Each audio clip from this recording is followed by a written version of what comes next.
తెలుగుదేశం, జనసేన మరియు బీజేపీ నాయకులందరికీ నా నమస్కారం.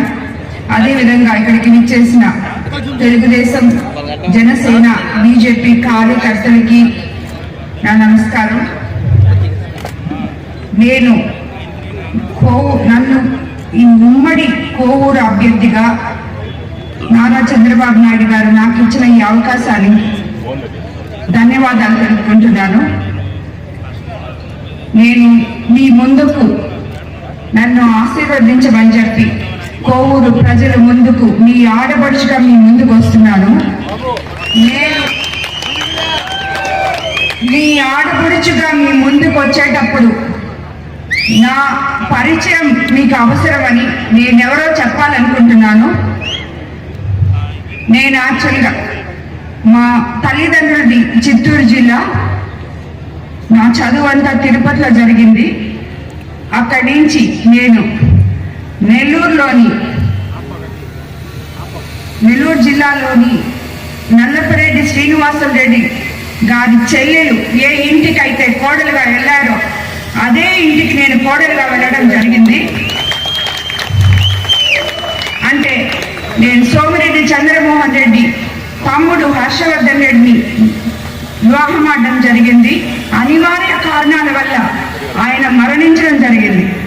దైవ సంకల్పం తర్వాత నేను ఎంతో మందికి నిలువ నీడనిచ్చే వేమిరెడ్డి ప్రభాకర్ రెడ్డి గారిని నా కుటుంబ సభ్యుల అనుమతితో, నా అత్తగారింటి అనుమతితో, నా బిడ్డల అనుమతితో రెండో వివాహం చేసుకోవడం జరిగింది. నేను మీ ఆడపడుచుగా, మీ బిడ్డగా మీ దగ్గరకు వస్తున్నాను కాబట్టి నేనెవరో మీకు పరిచయం చేసుకునే బాధ్యత నాకుంది కాబట్టి నేను ఈ విషయం మీకు పరిచయం చేసుకుంటున్నాను. నేను కోవూరు అభ్యర్థిగా, అలాగే కోవూరుకి కొత్త నాయకత్వం అవసరం. దానికి మీ ఓటు చాలా అవసరం.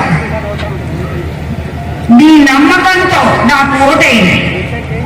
అలాగే వేమిరెడ్డి ప్రభాకర్ రెడ్డి గారికి ఎంపీగా గెలిపించండి. మేము ప్రజా సేవ కోసమే రాజకీయాల్లోకి వచ్చాం. డబ్బు సంపాదించడానికి రాజకీయాల్లోకి రాలేదు. మేము ఆల్రెడీ, నేను చెప్పకూడదు, మీకు అందరికీ తెలుసు మేము సేవ చేస్తున్నామని. ప్రజానాయకులుగా మీ వద్దకు వచ్చి ఇంకా సేవ చేయాలనే ఆలోచనతో రాజకీయాల్లోకి, ప్రత్యక్ష రాజకీయాల్లోకి అడుగుపెట్టిన నాయకులం మేము. కాబట్టి మీరందరూ ఆశీర్వదించి మీ అమూల్యమైన ఓటు నాకు ఏమని నన్ను మీ అందరిలో మీ కుటుంబ సభ్యుల ఒకరిగా చూడాలని కోరుకుంటున్నాను.